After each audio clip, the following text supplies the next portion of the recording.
Okay, Assalamualaikum warahmatullahi wabarakatuh. Semalam kita dah go through subtopik 8.3 mikroorganisma dan virus. Okay, kita ada bakteria.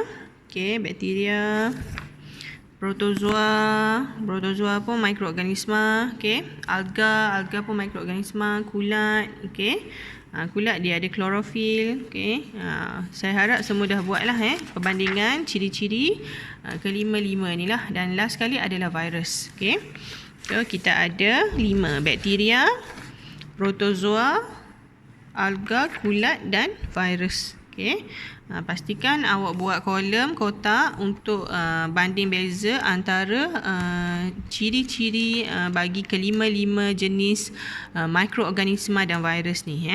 Okay, kemudian awak compare lah apa beza dari segi saiz dia, ciri-ciri fizikal dia, struktur dia, okay, dan sebagainya lah.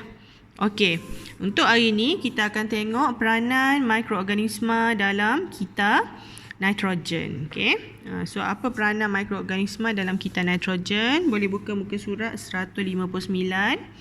Okay, tumbuhan memerlukan unsur nitrogen dalam bentuk ion amonium NH4+, dia punya formula ion dia, ataupun ion nitrat NO3-, dia punya formula ion dia yang ni, yang larut dalam tanah untuk mensintesiskan protein dalam tisu tumbuhan. Tumbuhan kita buat tumbuhan akan buat proses fotosintesis. Okay, fotosintesis maksudnya dia buat makanan dia sendirilah. Jadi untuk buat makanan dia sendiri yang mengandungi protein, dia memerlukan ion amonium ataupun ion nitrat ni. Okay, so bagaimana gas nitrogen di atmosfera ditukar kepada bentuk yang dapat digunakan oleh tumbuhan. So kita tengok kita nitrogen. Saya rasa kita nitrogen ni form 2 belajar dah ni, tak apalah kita revise balik. Okay, so bakteria pengikat nitrogen hidup dalam nodul akar tumbuhan. Akar tumbuhan legum. Okay, tumbuhan legum ni maksudnya tumbuhan kekacang lah. Okay, contoh bakteria yang pengikat nitrogen, nama dia adalah Rhizobium spesies, serta bakteria pengikat nitrogen yang hidup bebas dalam tanah seperti Azotobacter spesies. Okay, so dua jenis bakteria ni dia boleh mengikat nitrogen daripada atmosfera, daripada udara ni. Dan dia akan convert nitrogen dekat udara ni kepada ion amonium melalui proses pengikatan nitrogen. Okay, so kalau kita tengok dekat kita nitrogen ni, okay, kita ada ni adalah ion nitrat dalam tanah. Dekat udara, bahagian udara ni kita ada simpanan nitrogen dalam atmosfera. Atmosfera N2 tu maksudnya dalam bentuk gas lah ni, gas nitrogen. So apa yang boleh menghantar nitrogen ke dalam tanah? Yang pertama adalah tumbuhan legum, sebab dia ada bakteria pengikat nitrogen, dia boleh ikat nitrogen ni masuk dalam tanah. Yang kedua ialah kilat, proses kilat dapat mengikat nitrogen di atmosfera, okay, kepada nitrogen atmosfera NO-2 kepada nitrat dalam tanah dengan berlakunya proses kilat tu lah. Okey, yang ketiga ialah kilang baja. Kilang baja dia akan menghasilkan baja nitrat, boleh juga menjadi sumber nitrogen dalam tanah lah. Okey, kemudian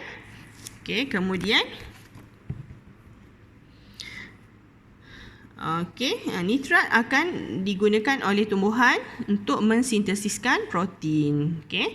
Dan selain daripada itu juga, bakteria pendinitritan dia boleh menukarkan nitrat dalam tanah kepada simpanan nitrogen di udara. Okay. So itu adalah kitaran nitrogen lah, daripada udara masuk dalam tanah, digunakan oleh tumbuhan ataupun dikonvert semula kepada nitrogen di atmosfera.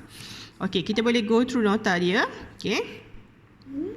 Okey, yang pertama saya baca dah tadi. Tengok poin yang kedua, kilat semasa ribut petir mengoksidakan nitrogen kepada nitrogen dioksida.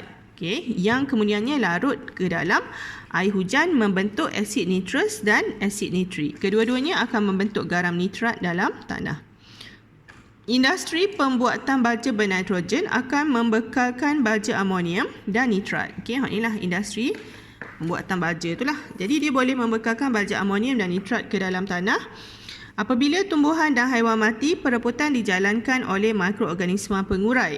Okey, bila tumbuhan mati, haiwan mati kat sini, okey, haiwan akan merebut. Bakteria pengurai akan bakteria ataupun kulat pengurai dia akan mereputkan haiwan ni, dan protein dalam badan haiwan ni dia akan bertukar kepada sebatian amonia ataupun amonium.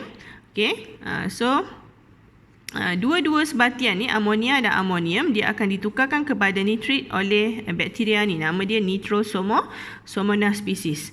Nitrit akan ditukarkan kepada nitrat dengan bantuan bakteria ni, Nitrobacter species. Okey, kemudian inilah penerangan dia. Proses apa ni? Ini dipanggil proses amonifikasi. Proses daripada atas ke bawah ni, daripada haiwan ni yang mati ni ditukar kepada nitrat dalam tanah ni. Ni proses keseluruhan ni kita panggil proses ni amonifikasi. Mana ni? Ni amonifikasi. Okey, ion amonium, okey, sebatian protein dan tisu badan akan diuraikan menjadi ion amonium melalui proses amonifikasi lah. Okey, so ion amonium ditukar kepada ion nitrit melalui proses nitrifikasi oleh bakteria nitrifikasi, iaitu Nitrosomonas. Okey, awak boleh bacalah. Hak ni tepi-tepi ni adalah bakteria yang membantu benda tu convert kepada ion seterusnya. Macam ni ya. Okey, tumbuhan ni dengan bantuan rhizobium dia boleh convert kepada amonia. Okey, bakteria pengikat nitrogen dalam Azotobacter ni dia boleh tukar amonium kepada nitrit. Itulah, amonia kepada nitrit rhizobium, amonium kepada nitrit Azotobacter. Okey. Okey, so ni dia kena combine dengan hak ni, Nitrosomonas, baru dia boleh convert kepada hak ni. Okey, nitrit kepada nitrat, Nitrobacter.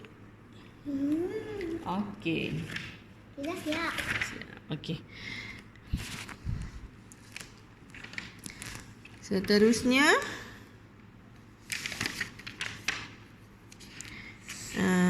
tengok poin seterusnya. Okey, nitrat diserap dalam nitrat diserap oleh akar tumbuhan dan digunakan untuk mensintesis protein. Tumbuhan tersebut kemudiannya dimakan oleh haiwan dan sebatian nitrogen dipindahkan ke dalam tisu haiwan.